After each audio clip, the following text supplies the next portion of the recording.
नमस्कार, Asian news देख रहे हैं आप। मैं हूं मनीष। एमपी में इतिहास के सिलेबस को बदलने को लेकर महाभारत शुरू हो गई है। उच्च शिक्षा विभाग ने इतिहास के सिलेबस में महत्वपूर्ण परिवर्तन करने का निर्णय लिया है। राज्य के उच्च शिक्षा मंत्री इंदर सिंह परमार ने का कहना है कि उच्च शिक्षा में इतिहास के सिलेबस में महत्वपूर्ण परिवर्तन किए जाएंगे। इतिहास के सिलेबस में जो देशभक्त थे उन्हें देशभक्त लिखा जाएगा, विदेशी आक्रांताओं को आक्रांता और लुटेरों को लुटेरा लिखा जाएगा। वहीं कांग्रेस ने सरकार के निर्णय को लेकर पलटवार किया है। कांग्रेस के पूर्व विधायक शैलेंद्र पटेल का कहना है, अच्छी बात है, अगर इतने सालों तक शासन में रहने के बाद इसकी याद आई तो ठीक है, लेकिन जब इतिहास के सिलेबस परिवर्तन कर सच्चाई लिखने की बात कर रहे हैं तो क्या महात्मा गांधी के हत्यारे नाथूराम गोडसे को हत्यारा लिखेंगे? क्या वीर सावरकर को माफी सावरकर भी लिखेंगे? क्या अपने अंदर की सच्चाई को भी इतिहास में लिखेंगे? क्या कुछ कहा नेताओं ने, चलिए आपको सुनवाते हैं। भारत की शिक्षा में यानी इतिहास में जो इतिहास के पाठ्यक्रम है उसमें भारत का शौर्य पराक्रम के को भी इतिहास के पन्नों पे दर्ज करेंगे। भारत के उन महापुरुषों को जिन्होंने भारत माता के लिए बलिदान दिया है, यहाँ के लोगों के लिए संघर्ष किया है, मातृभूमि के लिए लड़ाई लड़ी है, ऐसे सारे लोगों को हम इतिहास के पन्नों में स्थान देने वाले हैं। और जो विदेशी है आक्रांता रहे उनको आक्रांता लिखेंगे, लुटेरे रहे उनको लुटेरे लिखेंगे। देखिए, ऐसा लगता है कि शिक्षा मंत्री उच्च शिक्षा मंत्री शायद इतिहास ज़्यादा पढ़ने लगे हैं, शायद ज़्यादा उन्होंने स्टडी कर ली है। जो पुराने स्कॉलर थे उनकी समझ गलत थी, या उन्होंने सभी ने इतिहास गलत लिखा है तो नए हिसाब से वो इतिहास लिखना चाह रहे हैं। अगर वो ऐसा करना चाहते हैं, वो कहते हैं कि हम सच्चाई लिखें, तो निश्चित रूप से लिखें। फिर गोडसे को भी हत्यारा लिखें, वीर सावरकर को भी माफी वीर सावरकर लिखें। जब जाके इतिहास की सच्चाइयाँ सामने आएंगी, सच्चाई में जो भी बातें हैं वो तमाम चीज़ें फिर लिखें। अपने अंदर की जो कमियां हैं उनको भी निकाल कर आए, अगर इतिहास सही लिखना है तो इतिहास के सिलेबस पे इधर एक तरफ बदलाव हो रहा है तो वहीं कहा जाए जो विपक्ष है कांग्रेस, उसको थोड़ा बहुत दर्द हो रहा है। अब कई सारे सवाल, उन सवालों का जवाब जानेंगे, लेकिन हमारे साथ हमारे मेहमान जुड़ चुके हैं। पहले आपका उनसे तारुफ करा देते हैं। डॉक्टर राम पांडे जुड़ चुके हैं, कांग्रेस के प्रवक्ता प्रियंका दुबे जुड़ चुकी हैं, बीजेपी प्रवक्ता अभिषेक खरे जुड़ चुके हैं, शिक्षा विद्या। आप सभी का बहुत बहुत स्वागत है एशियन न्यूज़ में। सबसे पहले हम रुख कर लेते हैं डॉक्टर राम पांडे जी, आप ही का रुख कर लेते हैं। पांडे जी, अगर इतिहास में बदलाव हो रहा है, आक्रांताओं को आक्रांता लिखा जा रहा है, लुटेरों को लुटेरा लिखा जा रहा है, तो सर दिक्कत किस बात की है? आपके यहाँ नेता कह रहे हैं कि जो पहले जिन्होंने इतिहास बनाया, उसकी बुक बनाई, बीजेपी उनके ऊपर सवाल खड़े कर रही है। सर, यहाँ तो इतिहास बदलने की बात हो रही है ना। कोई ज़रूरी है मुगलों को पढ़ाएं? अगर आपको लगता है मुगलों को पढ़ाने से कोई फ़ायदा है या फिर देशभक्तों को पढ़ाने से फ़ायदा है सर? तो मना कौन कर रहा है जी? शिक्षा मंत्री वो हैं, डिसीजन उनको लेना है। मुख्यमंत्री मोहन यादव है, निर्णय उनको लेना है। प्रधानमंत्री नरेंद्र मोदी हैं, डबल इंजन की सरकार है, मध्य प्रदेश में 20 साल से, देश में 11 साल से, तो मना कौन कर रहा है? और यही जो आपने बताया, सेम स्टेटमेंट इन्होंने 15 मार्च 2024 को दिया। 1 साल से ज्यादा हो गया। तो 1 साल से ज्यादा हो गया, करीब 15 महीने हो गए, तो और फिर उसको रिपीट करने की क्या जरूरत है? तो कहीं ना कहीं आप जनता को धोखा दे रहे हैं ना। जब 15 मार्च 2024 की बात बता रहा हूँ और इन्हीं मंत्री की बात बता रहा हूँ, जब ये अपना 1 साल पहले दे चुके हैं और फिर भी इन्होंने जो ये चाहते हैं, क्या है ये आपने नहीं बताया मुझे, ये क्या चाहते हैं? भाई लुटेरे को लुटेरे लिखना चाहिए, आक्रांता को आक्रांता लिखना चाहिए, लेकिन अब ये इन्होंने नाम स्पेसिफाई नहीं किया है। और 15 मार्च को तो इन्होंने कुछ नाम भी बोले थे, लेकिन 15 महीने से इन्होंने कुछ नहीं किया। 20 साल से मध्य प्रदेश में इनकी सरकार है, कुछ नहीं किया, और 11 साल से मोदी सरकार है। और फिर ये मध्य प्रदेश के सिलेबस में बदल देंगे तो गुजरात के में भी तो बदलना पड़ेगा ना। केरल, तमिलनाडु, हमारे 28 प्रदेश हैं, सब में बदलना पड़ेगा। अब ऐसा तो नहीं है कि हम मध्य प्रदेश के सिलेबस में किसी को महान बता दें और उत्तर प्रदेश के सिलेबस में किसी को क्रूर बता दें, गुजरात के सिलेबस में किसी को बाहरी बता दें और तमिलनाडु के सिलेबस में उसको अंदर का बता दें। तो सिलेबस जब चेंज होगा तो सारे हिंदुस्तान का होगा। तो चेंज करना चाहिए ना, आपको भी तो कर्नाटक में करना चाहिए। आपको नहीं लगता है आक्रांताओं को और मुगलों को पढ़ाने से बेहतर है हम देशभक्तों के बारे में पढ़ाएं? देखिए, हम सच्चाई में विश्वास रखते हैं। जो सत्य है वो हमेशा लिखा जाता है। अब आज जो पैदा हुआ है या आज जो भारतीय जनता पार्टी पैदा हुई है, वो 200 साल, 500 साल, 1000 साल पुरानी बात को सच नहीं लिख सकती है। इतिहास उसी समय से लिखा जाता है। एक लिखता है, फिर उस दूसरा उसको आगे बढ़ाता है, तीसरा उसको आगे बढ़ाता है, चौथा उसको आगे बढ़ाता है। और इतिहास जो राजा महाराजाओं या जो बड़े काम होते हैं, बड़ी घटनाएं होती हैं, वो इतिहास केवल हिंदुस्तान की यूनिवर्सिटी के अंदर नहीं होता है। ठीक है, हम यहाँ बात करें प्रियंका दुबे जी। सबसे देखिए, सवाल तो पांडे जी ने उठा ही दिए आप पर, लेकिन सवाल ये भी है कि जहाँ से ये मुगल आए वहाँ पर इनके इतिहास के बारे में लोग ज़्यादा जानते ही नहीं हैं और ना ही ज़्यादा पढ़ते हैं। पांडे जी आ रहे? जी जी, मेरा सवाल सुन लीजिए सर। हाँ। 15 मार्च 2024 को बोला है। हाँ, वो तो सवाल का जवाब भी ले आपने रहे लागू हैं। किया? उस सवाल का पांडे जी नहीं सर, जवाब ये भी ले रहे पूछिए हैं। आप। 15 मार्च 2024 को बोला है, तो उसे अभी तक लागू क्यों नहीं किया? यहाँ पर सवाल देखिए, यहाँ है पर ये भी महत्वपूर्ण। सवाल है प्रियंका सवाल जी की महत्वपूर्ण है। सवाल भाई महत्वपूर्ण है। जहाँ 15 से मार्च 2024 मुगल को आए बोला है, वहाँ तो पर लागू पढ़ाई नहीं करना होती है। हमारे यहाँ पर बड़ा महिमा मंडन किया गया, मुगलों के बारे में पढ़ाया गया, उनकी रानियों के बारे में पढ़ाया गया, बताया गया कितनी शादियां हुई। ठीक है सर, सुन लीजिए ना, कितनी शादियां हुई मुगल, ये सब हमारे यहाँ के बच्चों को, छात्रों के बारे में पढ़ाया जा रहा है। कारगिल के युद्ध में कितने बच्चे, कितने जवान शहीद हुए, कौन किस जवान ने क्या किया, ये नहीं पढ़ना चाहिए बच्चों को। अच्छा, यहाँ पर एक सवाल ये भी है जो पांडे जी ने उठाया कि भाई 15 मार्च 2024 का उन्होंने जिक्र किया कि यही शिक्षा मंत्री थे, इन्होंने ही कहा था, उस वक्त क्यों नहीं सिलेबस बदला गया, और फिर आज इस तरह के बयान देकर वो क्या साबित करना चाहते हैं? मैडम, दो सवाल है, दोनों सवाल का जवाब दीजिए। नमस्कार। सर्वप्रथम सवाल पूछने का अधिकार उन्हें होता है मनीष जी, जो कि खुद के हाथ में पत्थर लेके ना खड़े हों। जिनके अगर हम बात करें शिक्षा मंत्री जी मौलाना अबुल कलाम आजाद जी, हसन जी, कबीर या हमें कहे हुमायूं कबीर जी, ठीक है, इसके अलावा और भी मैं बोलूंगी नरूल हसन जी, जो बार बार उनके 2-2 3-3 बार अध्यक्ष रहे। तो बात यह है कि शिक्षा जो अपना एनसीईआरटी की बुक्स डिजाइन की गई, उसमें महिमा मंडन करना किसको तकलीफ हुई और किसने उसका महिमा मंडन करवाया गया, या हम कह सकते हैं महानता को थोपा गया। चलिए, अगर हम शिक्षा की बात अगर छोड़ भी दें तो Tughlaq road, Babar road, Akbar road, ये जो बनाई गई जिनमें इनका महिमा मंडन किया, ये किसके समय बनाई गई, किसने उनको महान दिखाया? और तो और हम कहते हैं चलिए आज अगर हम इसका परिवर्तन करना भी चाह रहे हैं तो इनने अगर समर्थन दे रहे हैं तो इनको स्टेटमेंट देना चाहिए ना। इनके नेता लोग क्यों नहीं बोल रहे हैं? खुल के बोलना चाहिए कि हाँ, शिक्षा जगत में ये परिवर्तन होना चाहिए, किताबों में ये परिवर्तन होना चाहिए।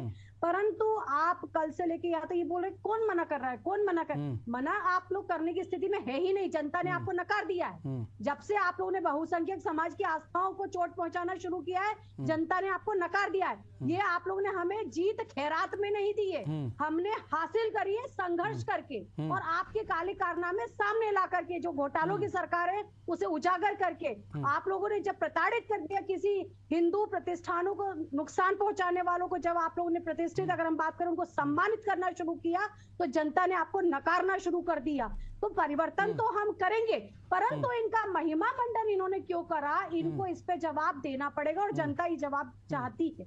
बार बार आप लोग मंदिर नुमा केक बनाएं, उसके ऊपर छुरियां चलाएं, उसके बाद में आपके लोग लफ्ज जिहाद को बढ़ावा दें, आप उनके ऊपर एक शब्द ना बोले। इसके बाद अगर किताबों में हम बात करें, आप अकबर को, बाबर को, तुगलक को, तैमूर को, इन लोगों को जब आप लोग महान बताएंगे, उनके कीर्तिमानों को महिमा मंडित करेंगे, तो निश्चित है कि जनता आवाज उठाएगी। आपने तो संविधान के निर्माता अंबेडकर जी को भी चाबुक मारते हुए किताब में झाप दिया। ठीक है। तो अभिषेक खरे जी, कितना जरूरी था मुगलों के बारे में जानना और हमारे जो शहीद हैं उनके बारे में ना जानना? 1947 में जब देश आज़ाद हुआ तो कई ऐसे शहीद थे, उसके बाद फिर कारगिल का युद्ध, फिर कई ऐसे युद्ध हुए, चीन के साथ युद्ध हुआ, पाकिस्तान के साथ युद्ध हुआ, कई हमारे शहीद थे जिन्होंने बड़ी बहादुरी से लड़ाई लड़ी। उनके बारे में आज भी बच्चों से पूछ ले तो शायद नहीं जानते हैं। कारगिल के युद्ध में शहीदों के बारे में पूछ लें तो शायद अभी बच्चे नहीं जानते हैं। मुगलों के बारे में पूछ ले तो बताएंगे कि उनके कितनी बीवी थी, उनके कितने बच्चे थे, वो सब बता देंगे। तो आखिर क्यों हम भारत के जो हमारी जो शिक्षा रही है, शिक्षा प्रणाली रही है, उसमें क्यों बच्चों को इन लोगों के बारे में ना पढ़ा कर इनके बारे में पढ़ाना जरूरी हो गया?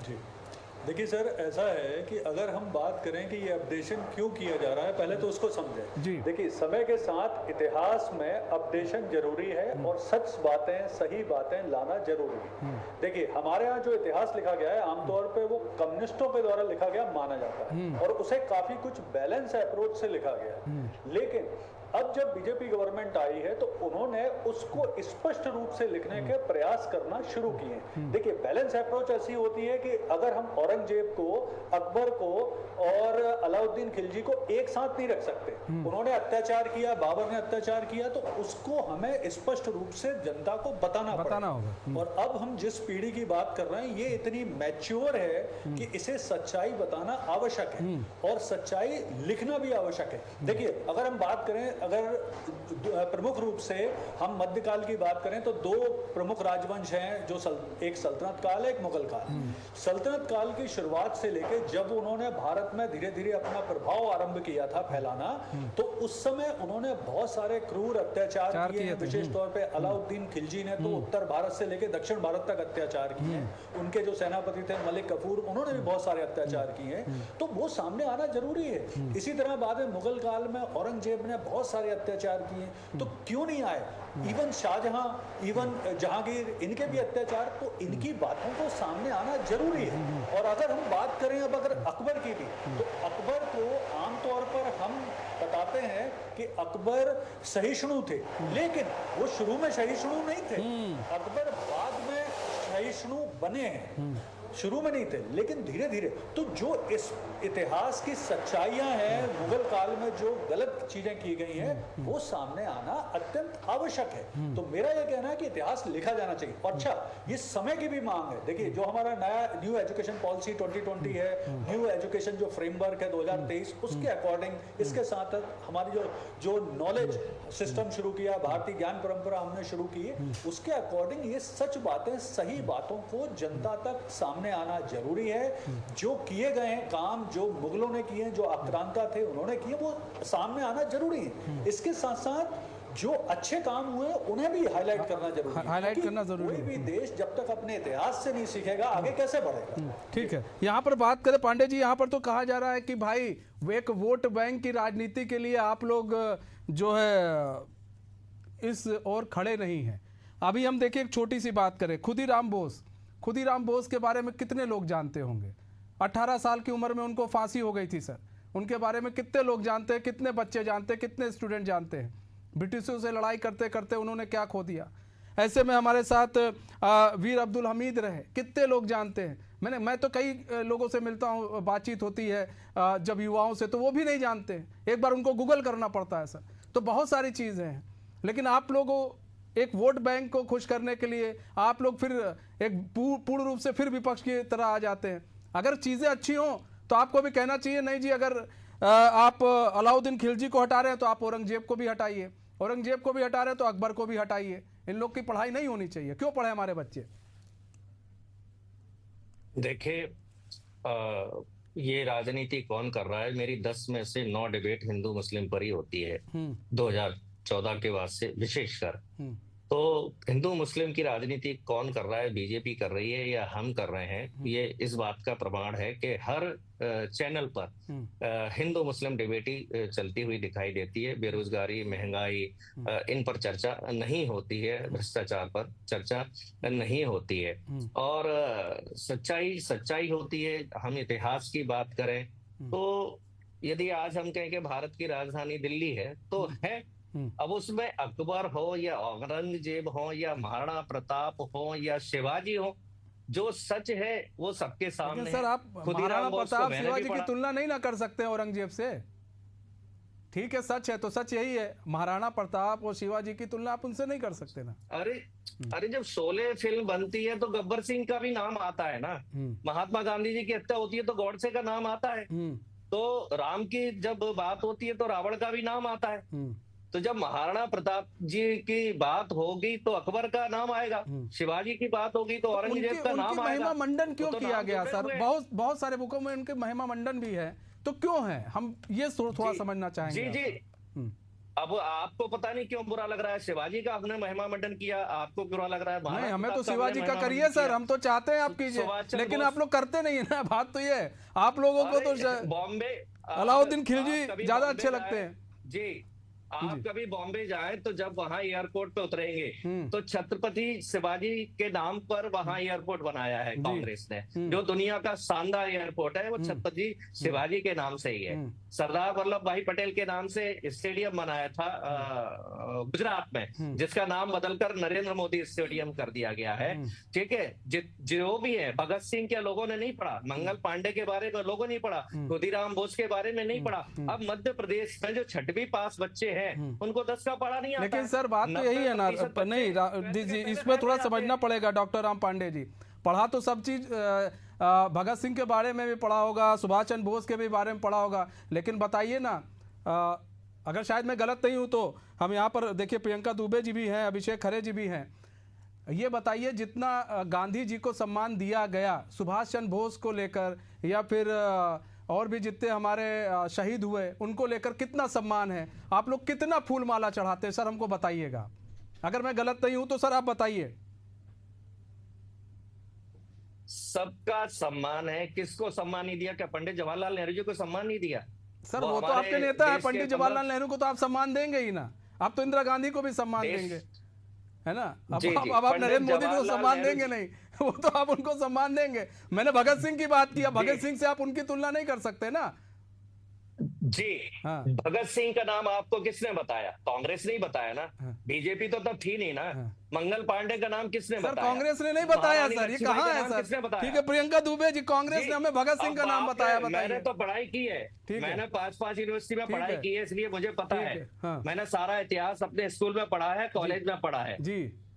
और जितने भी महान पुरुष है सबका इतिहास आज भी है और सच है। और इनको बदलना होता तो 20 साल से बदलते। इनको भी पता है इतिहास। तो मतलब अलाउद्दीन खिलजी जो है ये बढ़िया मतलब व्यक्ति थे, आपका ये कहना है? 20 साल से नहीं बदला इन्होंने, 11 साल से। 20 साल से बीजेपी ने इतिहास नहीं बदला है। ठीक है, प्रियंका दुबे जी जवाब दीजिए भाई, प्रियंका दुबे जी जवाब दीजिए। ये चीज तो स्पष्ट हो गया, अब आप जवाब दे दीजिए। इतने साल से नहीं इतिहास बदला, यानी कि अलाउद्दीन खिलजी सही थे? बिल्कुल इतिहास बदला जा रहा है। नर्मदापुरम का नाम जो रखा गया होशंगाबाद बदल करके भारतीय जनता पार्टी की सरकार में ही रखा गया। माखन नगर, अगर बाबाई का नाम बदल के माखन नगर किया गया तो वो भी भारतीय जनता पार्टी की सरकार ने किया है। इसके अलावा अगर हम बात करने चाहते हैं, हबीबगंज का नाम रानी कमलापति स्टेशन जब रखा गया और आपने जो उस पर विवाद बनाया, तो साफ दिखती है आपकी तुष्टीकरण की राजनीति। अगर आपने जब हबीबगंज नाम रखा था तो ऐसा कौन सा वहां पर उन्होंने नवाब ने आपके लिए कर दिया था जिसके लिए आप लोगों ने जो आक्रांता लूटते रहे, हमारे कीर्तिमानों को हमेशा असहिष्णुता के बनाते रहे, आक्रांता लूट करके हमारे ज्ञान को, अगर हम कहें नालंदा को जला गए, उसका बख्तियारपुर अगर आपने तो कांग्रेस का तो वोट बैंक है मैडम, अगर वो अलाउद्दीन खिलजी नहीं करेंगे तो उनका वोट बैंक खिसक जाएगा। राजनीति के चक्कर में खड़े हो जाते हो। मैं तो अभी भी कहती हूँ, अगर आप लोग अगर सही है तो अनवर टिकैत के ऊपर कार्रवाई क्यों नहीं कर रहे? जिसने लव जिहाद को आगे प्रमोट किया, जहां जहां लव जिहाद के मामले निकल के आ रहे हैं, खुल के आइए ना भारतीय जनता पार्टी की सरकार के साथ में कि बहन बेटियों की सुरक्षा को लेकर के इस प्रकार की चीजों को बर्दाश्त नहीं किया जाएगा। आपके ऊपर, आप लोग तो एक पार्षद के ऊपर कार्रवाई नहीं कर पा रहे, बाकी की तो बात छोड़िए, आप एक पार्षद जैसे व्यक्ति के ऊपर कार्रवाई नहीं कर पा रहे, जो फरार है, जिसको आप लोग अपनी पार्टी से निष्कासित नहीं कर पा रहे, और आप लोग बात करते हैं कि आप लोग धर्मनिरपेक्ष हैं। किस तरीके से आप लोग तुष्टीकरण की अभिषेक खरे जी, और जिस इतिहास को हम ढोते हुए चले आ रहे हैं, जिस इतिहास को हम ढोते हुए चले आ रहे हैं, अब आज की डेट में उस इतिहास को अब हमें ढोना नहीं है, क्योंकि बच्चों को सही शिक्षा देने की जरूरत है। अगर अब उस इतिहास में बदलाव हो रहा है तो जो स्टूडेंट्स हैं आपके लिहाज से, उन स्टूडेंट्स को कितना लाभ, और वो स्टूडेंट किस तरह से फिर अपने समाज को और अपनी संस्कृति को आगे लेकर जाएंगे सर? जी देखिए सर, क्या है कि हम किसी भी क्रांतिकारी या स्वतंत्रता संग्राम सेनानी को कम ज्यादा नहीं आंक सकते। यही एक प्रॉब्लम रही है इतिहास लेखन में कि हमने कुछ को बहुत ऊपर कर दिया है और कुछ को हमने लगभग इतिहास की परतों में दबा दिया। सभी इतिहासकार, सभी क्रांतिकारी, सभी जो स्वतंत्रता संग्राम सेनानी हैं, उनका योगदान हमेशा बराबर है। उन्होंने अपने स्तर पर जो काम किया है, उस समय जो काम किया है, उसे हाईलाइट होना जरूरी है। अगर बीजेपी ये प्रयास करे, देखिए यहाँ मेरा राजनीति से लेना देना नहीं, मेरा तो साफ कहना है कि बीजेपी ने अगर ऐसे छुपे हुए स्वतंत्रता संग्राम सेनानियों को उभारने का, उनके योगदान को भी जनता तक, स्कूल तक, बच्चों तक पहुंचाने का काम किया, तो ये बहुत अच्छा काम है। क्योंकि हम सिर्फ 4 लोग या 5 लोगों के बस की वजह से हमें आजादी नहीं मिली। कांग्रेस तो कह रही है भगत सिंह के बारे में आप तभी जानते, हमने इतिहास में लिखा भगत सिंह के बारे में तभी जाने, वरना भगत सिंह के बारे में आप नहीं जानते, सुभाष चंद्र बोस के बारे में आप नहीं जानते। नहीं, ठीक है जी जी जी, मैंने जैसे कहा ना कि मैं तो ये कह रहा हूँ कि जो भी ऐसे अज्ञात हमारे स्वतंत्रता संग्राम सेनानी हैं, उनकी जानकारी भी निकल के आना चाहिए। जैसे बीजेपी सरकार ने रानी गैडालू के बारे में बताना शुरू किया, तो उससे पहले किसी को पता ही नहीं था। ऐसे बहुत से छुपे हुए हमारे स्वतंत्रता संग्राम सेनानी। मेरा तो ये भी कहना है कि राज्य स्तर पर, जिले स्तर पर भी जो स्वतंत्रता संग्राम में योगदान दिया है जिन लोगों ने, उन्हें हाईलाइट किया जाना जरूरी है। ये देखिए वक्त की मांग है, क्योंकि हमें देश का सही इतिहास, सही डायरेक्शन में इतिहास मालूम चलना चाहिए। हमें न्यूट्रल इतिहास की जरूरत नहीं है, हमें इतिहास के सही पक्ष की जानकारी होना बहुत आवश्यक है। हमारे बच्चों को जब तक उसकी सही जानकारी नहीं मिलेगी, तब तक वो सही इतिहास से शिक्षा लेके आगे कैसे बढ़ेंगे। कोई भी देश आगे तब बढ़ता है जब वो अपने इतिहास से शिक्षा लेता है। तो हम अगर सही इतिहास से शिक्षा लेंगे तो ही तो आगे बढ़ेंगे। तो मेरा तो बहुत स्पष्ट रूप से कहना है कि जो स्वतंत्रता संग्राम सेनानी अभी छुपे हुए हैं, उन्हें भी बाहर निकालना चाहिए। और जो हमारे इतिहास में, जो मुगलों के टाइम, जो सल्तनत काल के टाइम जो गलत हुआ है, उसे भी हाईलाइट किया जाना चाहिए। सच क्यों नहीं पता चले, सच बच्चों को जब तक पहुंचेगा नहीं, तब तक वो आगे कैसे डिसीजन लेंगे, सही डिसीजन कैसे लेंगे। एक तरफा डिसीजन नहीं होगा उनका। तो यहाँ पर जो प्रयास हो रहे हैं वो ठीक है। आप जिन लोगों को अभी तक प्रॉपर हाईलाइट नहीं किया गया है, अब उन्हें अगर हाईलाइट किया जा रहा है, उनके कामों को हाईलाइट किया जा रहा है। यहाँ पर बात करें डॉक्टर राम पांडे जी, यहाँ पर बात की जाए, आप कह रहे थे अभी नाथूराम गोडसे को लेकर आपके ही नेता बोल रहे थे कि भाई उनके बारे में भी हम पढ़े हैं सर, ऐसा नहीं उनके बारे में नहीं पढ़े हैं, हम उसी इतिहास से हमने जाना है कि नाथूराम गोडसे ने गांधी जी की हत्या की थी, क्यों की थी, ये भी जाना है हमने। लेकिन और वीर सावरकर के बारे में भी जाना है सर। लेकिन अब आपको वीर सावरकर जो आप कह रहे हैं माफ़ी, उनका नाम लिख देना चाहिए कि भाई वो माफ़ी मांगते थे, उन्होंने अंग्रेज़ों से माफ़ी मांगी। तो सर क्या आप लोग ने एक चीज़ ठान ली है कि अगर राहुल गांधी जो कहते हैं उसी लाइन पर चलना है? वीर सावरकर ने जो देश के लिए किया, देश हित में किया, उसको नहीं देखना है। राहुल गांधी ने जो कहा उसी पर चलना है। वीर सावरकर की अच्छाई देश के लोगों को नहीं पता चलना चाहिए। देखिए अभी खरे जी ने कहा कि जो स्वतंत्रता सेनानी हैं और जिनका नाम नहीं आ पाया है, उनका भी आना चाहिए। मैं भी सहमत हूँ कि जिनका नाम है और किसी कारण बच गए तो आना चाहिए, लेकिन उसमें आरएसएस के लोगों का नाम नहीं आएगा, क्योंकि ये तो अंग्रेजों के साथ थे। जितने भी स्वतंत्रता सेनानी निकलेंगे वो आरएसएस के नहीं थे। आरएसएस तो अंग्रेजों की मुखबरी करता था, इन स्वतंत्रता सेनानियों को पकड़वाता था, अंग्रेजों को जानकारी देता था। और आरएसएस टोटल स्वतंत्रता संग्राम का विरोधी था। ना भारत छोड़ो आंदोलन में आरएसएस था, ना असहयोग आंदोलन में था, कहीं भी नहीं था। आरएसएस अंग्रेजों के साथ था। तो स्वतंत्रता सेनानी जो हैं, जितने भी बचे हैं या रह गए हैं या आने वाले हैं, वो सब कांग्रेस के थे या कांग्रेस की विचारधारा से सहमत थे या नहीं भी थे, तो वो स्वतंत्रता सेनानी थे। वो देश की आजादी के लिए लड़ रहे थे। यदि छूट गए तो उनका भी महिमा मंडन होना चाहिए, उनका भी नाम होना चाहिए। लेकिन इस डिबेट से ये तो निकल के आया कि आरएसएस के किसी कार्यकर्ता का, आरएसएस के किसी नेता का नाम नहीं आएगा। वीर सावरकर जी शुरुआत में उन्होंने जो किया वो देश के लिए किया, लेकिन बाद में उन्होंने माफी मांगकर गलत किया, अंग्रेजों से पेंशन लेकर गलत किया। शुरुआत उनकी ठीक थी, सर इसीलिए शायद सुप्रीम कोर्ट ने भी टिप्पणी की थी इस चीज को लेकर, और फटकार भी मेरे ख्याल से लगाई थी। प्रियंका दुबे जी, समय कम है, जल्दी से, शायद इसीलिए टिप्पणी भी की गई थी और बताया था कि गांधी जी ने भी कहीं कहीं पर लिखा है। तो सर उस पर उसको क्या कहेंगे आप? प्रियंका दुबे जी जल्दी से।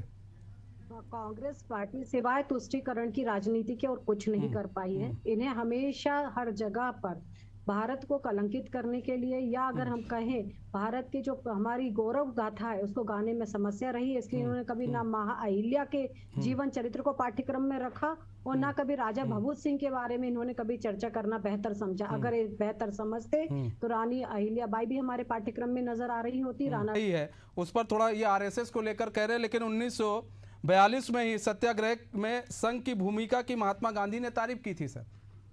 आज आप जिस संघ को कोसते हैं उसी संघ की तारीफ भी की गई है, आपके बड़े बड़े नेताओं ने तारीफ की है। प्रियंका जी मैं गलत हूं तो टोक दीजिएगा, अभिषेक खरे जी गलत हूं तो टोक दीजिएगा। आरएसएस की तारीफ आपके बड़े बड़े नेताओं ने की है सर। अरे क्या नाम है, कौन गया था, क्या हेडगेवार गए थे? सर मैं तो महात्मा गांधी जी की बात कर रहा हूं, और आप छोड़िए, अब आप कह रहे कौन था? महात्मा गांधी जी ने किया था सर 1942 में। 1942 में 4 नाम बताइए जो स्वतंत्रता आंदोलन में थे, बताइए भारत छोड़ो आंदोलन में 4 नाम बताइए सर। वो लोग तारीफ कर रहे थे सर, क्या सर? भगत सिंह आरएसएस के नहीं थे, मोतीलाल नेहरू जी की आप तो बैरिस्ट्री पे बात कर लीजिए तो आपको पूरा इतिहास समझ में आ जाएगा कि ये कांग्रेस ना कि गांधी जी की कांग्रेस तो बची नहीं है, ये पूरी तरह से मोतीलाल नेहरू और जवाहरलाल नेहरू की कांग्रेस है जो पूरी तरीके से आक्रांताओं के ही गिरफ्त में चल रही है और 10 जनपद से ही संचालित होती रहेगी। तो इन्हें समस्या हमेशा रहेगी, आज नहीं, पेट में दर्द इनको हमेशा होता रहेगा। आपका पेट का दर्द बना रहे और हम लोग अपने कीर्तिमान पे गर्व करते थे, करते हैं और करते रहेंगे। सर एक नाम हम आपको बता दे रहे हैं, डॉक्टर केशव बलराम हेडगेवार, ये जो है 2 बार जेल जा चुके हैं सर। वही स्वतंत्रता की लड़ाई के लिए 2 बार जेल जा चुके हैं, और आप कह रहे हैं सर कि आरएसएस के लोग गए ही नहीं थे। राष्ट्रीय स्वयंसेवक संघ की जब स्थापना 1925 में हुई थी, उसके संस्थापक थे ये। जी मेरी बात सुन लीजिए। जी जी जी ये कब की बात है? जब आरएसएस की स्थापना नहीं हुई थी सर। हुई कि हो गई थी, 25 में स्थापना हुई है, 25 में स्थापना हुई है सर। संस्थापक थे उसके ये, स्थापना हो चुकी सर संस्थापक थे उसके। वो बोलिए, झूठ बोल रहे हैं आप, सुनिए। हेडगेवार कांग्रेस ही थे, हेडगेवार ने आरएसएस की स्थापना की है। ठीक, अच्छा समझ लीजिए सर, हम तो बोल ही रहे हैं सर, हम तो बोल रहे हैं 1925 में सर, 1925 में स्थापना हो गई थी, संस्थापक थे वो उसके, 2 बार जेल जा चुके हैं। 1925 में आरएसएस की स्थापना हुई है। हाँ। उसके पहले हेडगेवार कांग्रेस में थे। हाँ। और जब हेडगेवार अच्छा, आप कांग्रेस में थे, स्थापना की है, ठीक है, उसके तो मानना बाद चाहिए ना उन्होंने कि आजादी का कांग्रेस विरोध किया है। मतलब मानना चाहिए ना कि आप लोग के साथ ही थे, मतलब आरएसएस आपके साथ थी, ये मान लीजिए ना। ठीक है सर, समय का आप फर्जी बातें कर रहे हैं। 1925 के पहले थे सर, आप कह रहे हैं ना, आप ही के आदमी थे, आपके आदमी ने आरएसएस ज्वाइन कर ली, एक आरएसएस बना दी सर, कुछ तो कमी रही होगी। ठीक है सर, समय कम है फिलहाल। बहुत बहुत धन्यवाद, बहुत बहुत धन्यवाद आप सभी लोगों का हमारे साथ जुड़ने के लिए और अपना बहुमूल्य समय देने के लिए। हमारा समय हमें बस इतने की इजाजत देता है फिलहाल। हमारे खास पेशकश बस इतना है, मुझे दीजिए इजाजत। तो खबरों के साथ बने रहने के लिए देखते रहिए एशियन न्यूज। नमस्कार।